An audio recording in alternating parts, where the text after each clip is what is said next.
This is Into the Story, the podcast where you learn English with true stories from all over the world. Stories that connect us and inspire you to get where you want to go. Hello. It's your host, Bree. I want you to think about the last time that you made a mistake. It doesn't have to be a big mistake, but maybe you sent a message or an email to the wrong person, you missed an important meeting, or maybe you broke something valuable that wasn't yours. What was your first reaction? Be honest. Did you feel embarrassed and want to hide it? Or maybe you denied it and acted like it wasn't a big deal. These are totally normal reactions. Mistakes are hard and they don't feel good. Today, we're going into the story of Charlie Baxter from Surrey, just south of London. In this story, he's meeting his girlfriend's parents for the first time, and he makes a big mistake. I've never wanted to melt on the spot more than that moment. I know what I did. This story will make you laugh, and it will also make you cringe, which is that mix of awkwardness and embarrassment for somebody else. But by the end, you will learn how to recover from mistakes and even turn them into a way to connect with others. And really quick, before we look at the vocabulary for today's story, do you want to speak English with impact and influence? Lead meetings, sell, and give presentations? Join my free newsletter for practical tips that will make people remember you, trust you, and want to hear more when you speak in English. Go to intothestorypodcast.com to sign up. Planning a trip? Whether it's a big adventure or a weekend getaway, you'll need travel insurance. Last year, my son needed a doctor while we were in Canada. It cost a lot, but my insurance paid for everything without any stress. Plus, they offer the best prices that I've seen. Into the Story listeners can get a 5% discount. Just follow the link in the description or visit intothestorypodcast.com/travel. And now it's time to look at 5 words and expressions that Charlie uses in his story today. The first is to prove your worth. To prove your worth is to show that you're capable of something or that you're valuable. For example, he worked hard to prove his worth to the team, or she wanted to prove her worth in the new job. To prove your worth. Then we have to rev, or keep the revs up. So rev is spelled R-E-V. And this is to increase the speed of an engine or to maintain the energy or momentum of something. For example, he revved the engine before the start of the race, or they kept the revs up to finish the project before the deadline. To rev, or keep the revs up. And then we have blatantly, B-L-A-T-A-N-T-L-Y. This adjective describes something that is done in a very obvious or offensive way without trying to hide it. For example, he blatantly lied about his achievements in the interview, or the company blatantly ignored safety regulations. Blatantly. And then we have to chip in. So to chip in is a phrasal verb, which usually means to contribute money, but it can also mean to contribute help or ideas. For example, everyone chipped in to buy her a gift, or he chipped in with a helpful suggestion during the meeting. To chip in. And finally, to have flaws. Flaws, or to be flawless. To have flaws means to have imperfections, and to be flawless is to be perfect without mistakes. For example, the painting has a few flaws, but it's still beautiful. Or her performance was flawless and impressed everyone. If you would like to get the full learning pack for this episode, then you can visit intothestorypodcast.com. All right, now it's my favorite part. Let's get into the story. So picture this. I'm in the passenger seat of a brand new bright blue VW Polo headed for a beach town in Wales. And behind the wheel is the girl that I'm completely infatuated with. The late summer sun is fading as we cross the England-Wales border, and my heart is pounding because I only have one shot at this, and everything depends on it because I'm about to meet her parents for the first time. And this meeting is huge for me because my previous relationship fell apart largely because of how things soured between me and my ex's mother. Something that back then I had blamed myself for. But yeah, looking back now, I see it wasn't really about who I was, but rather what I represented in her parents' eyes, if that makes sense. So still, the past haunted me, and I knew how much influence parents could have on a relationship. So I was determined to make it work with this amazing human sat beside me. And then in the back seat is her younger brother, a loudmouthed 16-year-old who's been making his presence known the entire journey. He and my girlfriend are singing their hearts out to old school classics, much to my surprise, singing in perfect harmony. Meanwhile, I sit there awkwardly. I really can't sing, and my memory for lyrics is abysmal, so I feel a bit like a spare part, unsure of how to contribute.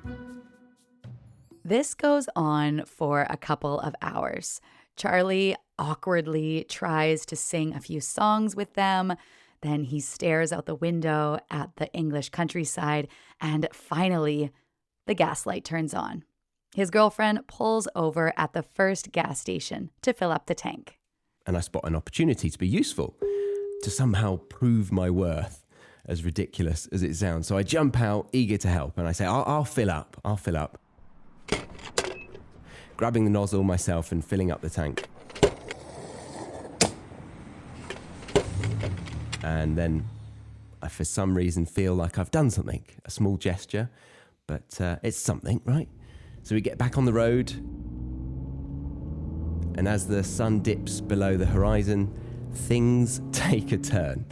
The car's dashboard lights up like a Christmas tree, error signs blinking at us in red and yellow, and then moments later, the engine sputters and dies, leaving us coasting to a stop on a dark, empty road.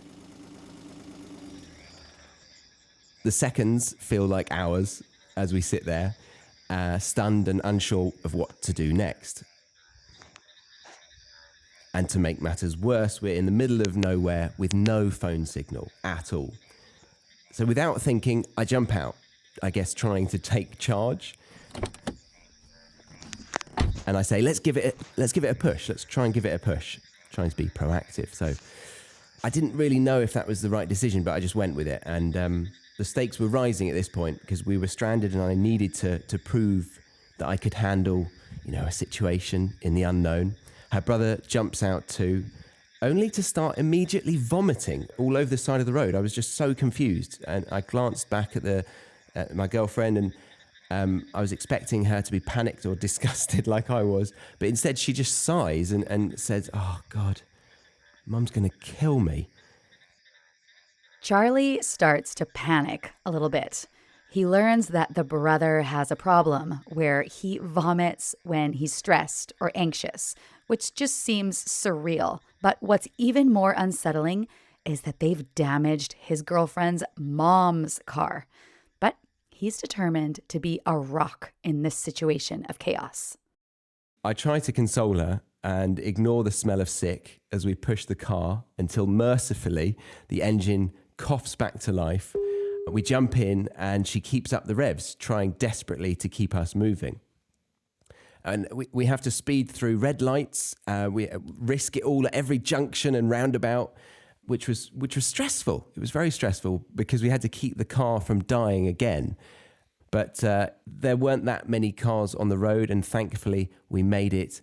Comically let the engine die, rolling into this driveway of this cute little quintessentially Welsh village, cobbled streets and very narrow lanes and high-built stone walls around us. So we get there, the car shudders to a stop, and we could see her parents opening the front door of this cosy, small place, the place her parents had hired for the week in St David's in Wales. And we all take a deep breath. I glance at her, nerves tightening in my stomach a little bit, and think, right, now for the real challenge. And yeah, they came down the drive and embraced us.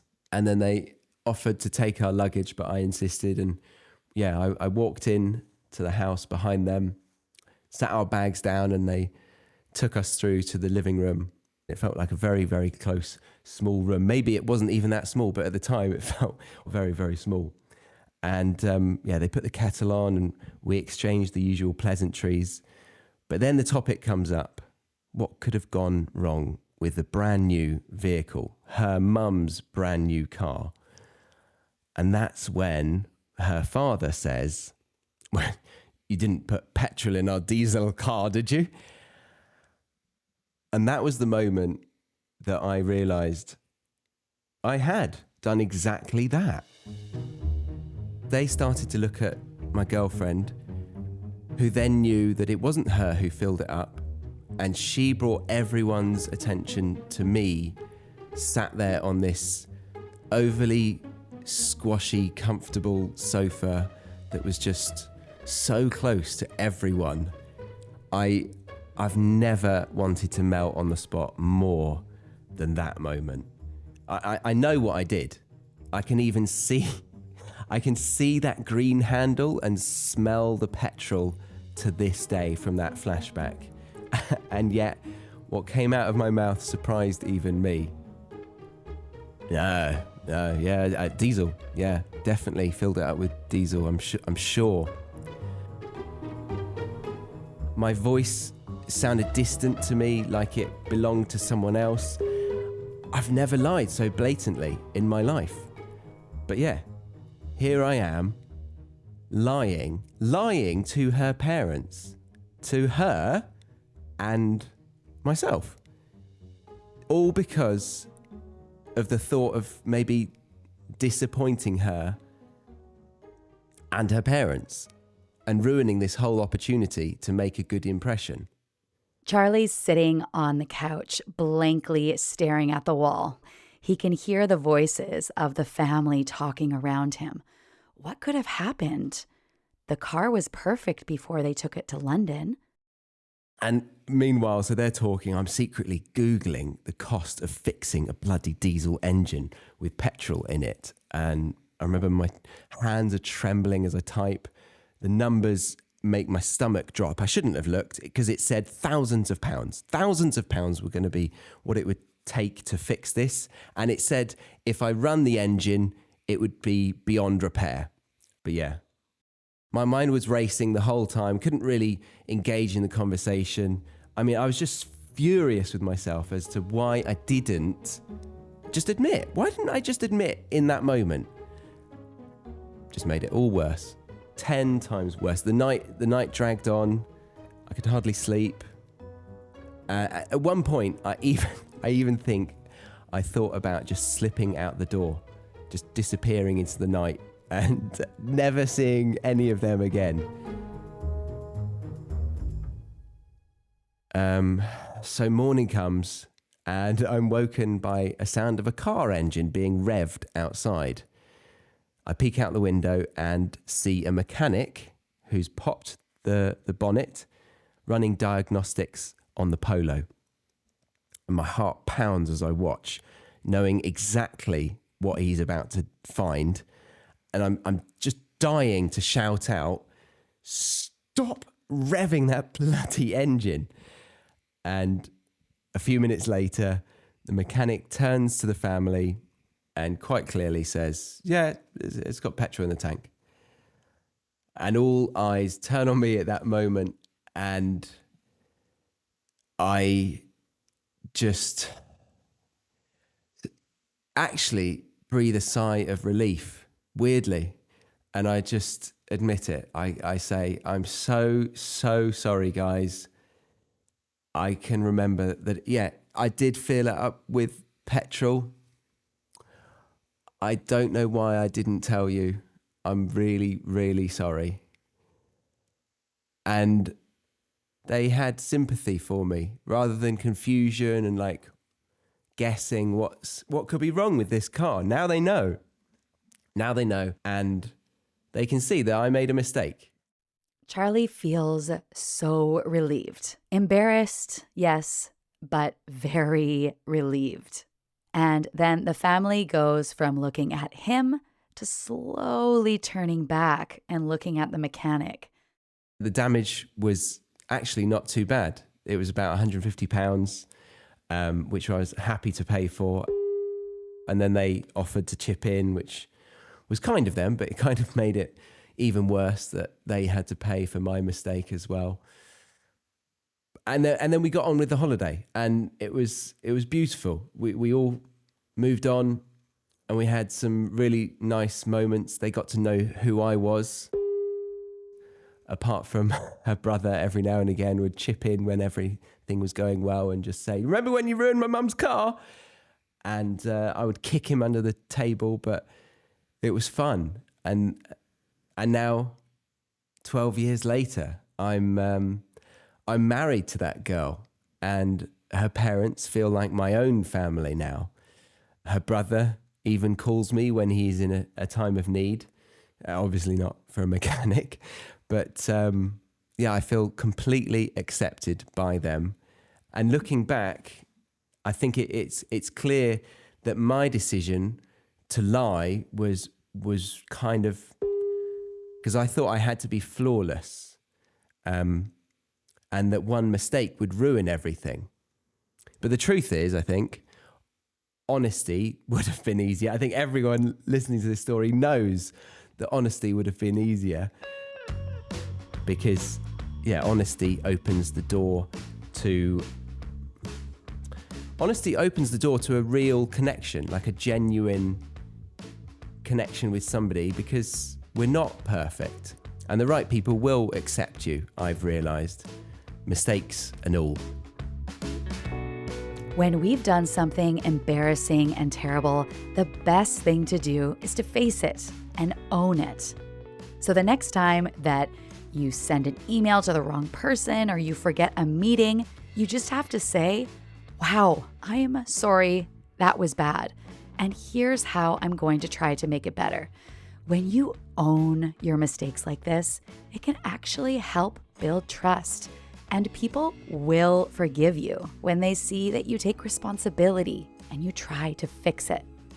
Charlie Baxter hosts the British English podcast, where he talks about British life and language with humor to help you feel confident in English. Find him on Spotify by searching the British English Podcast or visiting thebritishenglishpodcast.com. Thanks so much for listening this week. Don't forget to follow the show so that you never miss an episode. And if your goal is to speak English with impact and influence, join my free newsletter at intothestorypodcast.com, where you'll also find free learning packs for each episode. And if you're enjoying the podcast, support the show for free by leaving a 5-star rating on your favorite podcast app. I really appreciate your support. Okay, that's all for today, folks. Until the next time, I hope that you have a good time, or at least a good story to tell.